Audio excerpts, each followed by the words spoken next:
Hey guys, Paul here. Welcome back to APS Amplifier. Today we're going to be talking about playing Yu-Gi-Oh! Master Duel and how it can make you a better Yu-Gi-Oh! Player, or at least it certainly has for me.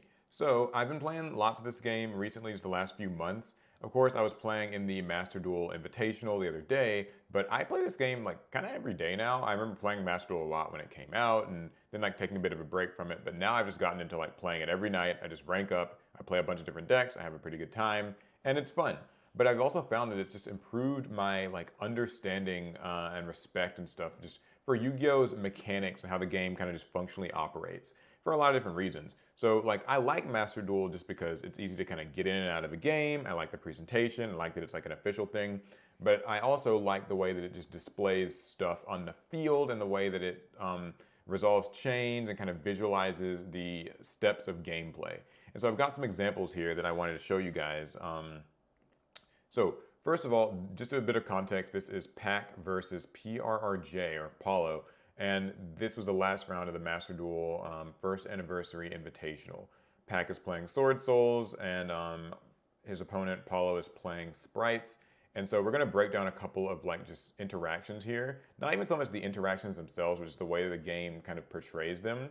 And off the bat, even though this isn't like a full screen Master Duel layout, I mean, you guys have played Master Duel, you know, I like the cards are all very visible. It's easy to see all the zones. It's easy to, you know, kind of just get a grasp for things. And the text is very easy to read. The life points are very clear and stuff to see. This seems like rudimentary stuff, and I promise a lot of things I'm going to say are going to seem like, well, duh, Paul, I already know this. But just like, stick with me.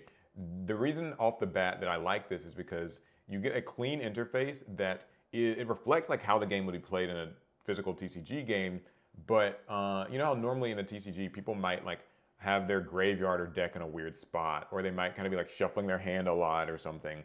Here I like that you can clearly see the amount of cards in hand, you can clearly see the amount of cards like for both players, you know, where the decks are and just kind of the zones and all that. And the monsters are really clear and like visible as well. So just off the bat, that's really good, but now we're gonna get into our actual examples. Kind of play around the So Pac going to do a synchro. Be able to synchro for Boxia here. The Boxia can use this effect to destroy the Monk of the Tini to bring back that Hara. And at that point, if your opponent has Nibiru, they'll have to use it. So he does a synchro summon, he sends the monsters to the graveyard, and the animation plays. So this animation here, I think, is amazing for a lot of different reasons.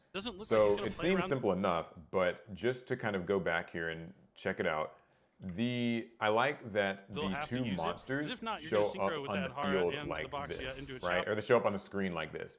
You get to see what two monsters are making the synchro summon.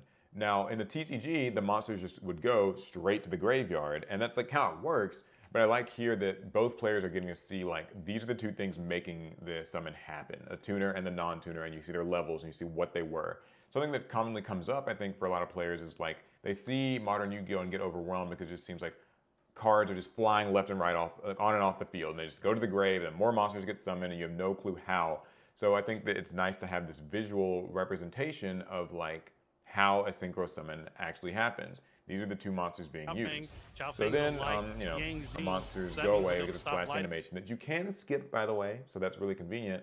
But yeah, it makes Sword Soul Grandmaster Chi Zhao. Doesn't look like he's going to play around. Boom, he's in the field. All right, next thing is his effect activating. A couple of great things to break down here. The first one is that I like that they put the number 1 here. Like there's a chain around the circle, so like if a chain is happening, you kind of know like effects are resolving and stuff like that. It's building a chain. But yeah, it puts a 1, so that means it's chain link 1. Also, this is something that Master Duel didn't actually have at the start, but they added in a few months ago via a patch, is it shows the effect that's being activated. It like shows up on the side of the screen.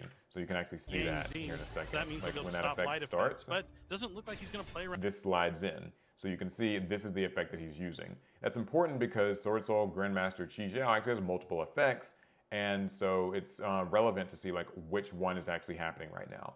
Also, when you go over to the place where you can scroll through the card's text, it highlights the text that's relevant, the effect that's relevant that's happening here, and it kind of makes everything else get faded back. So it's like easier to just visually parse, and I think that's really helpful.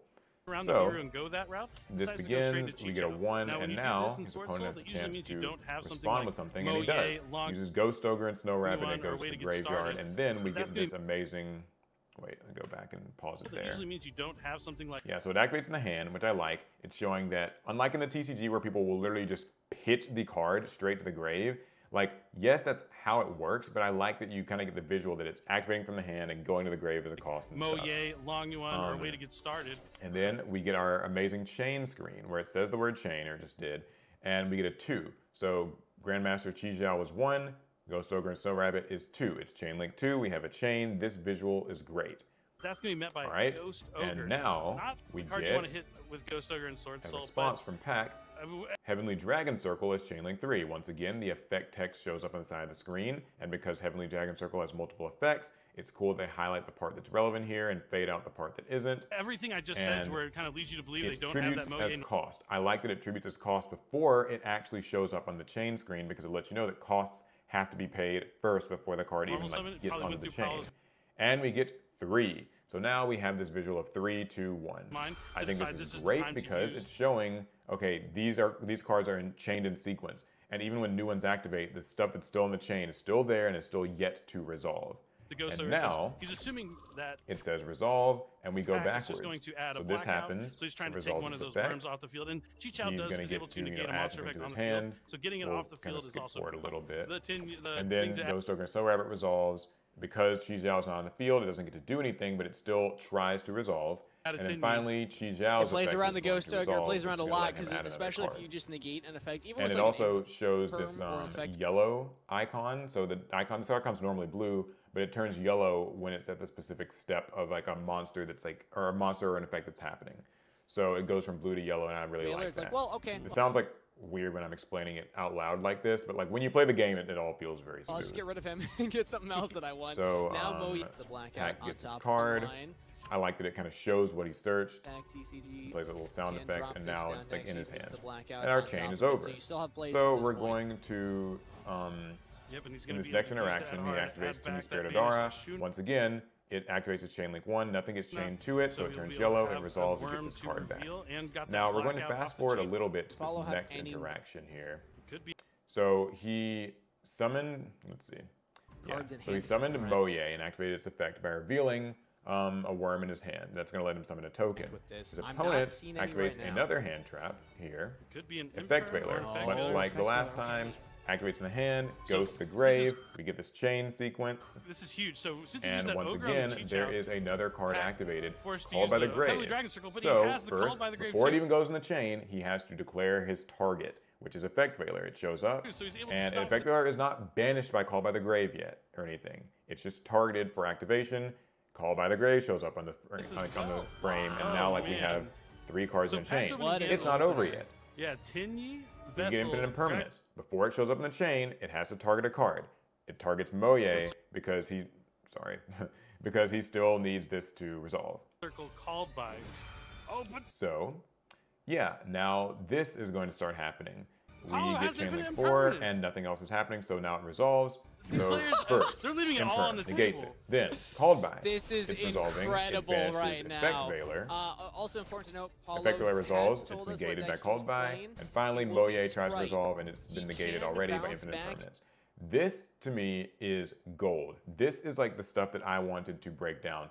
So when you play Master Duel enough, you get used to this like kind of loop, where just every time you're activating something, this sequence happens. It happens all the time. You don't have to worry about a human opponent who maybe skips certain steps or doesn't ask you if you have a response or moves too fast. The game will not allow things to proceed unless this sequence plays out, and it will always visualize it in this way.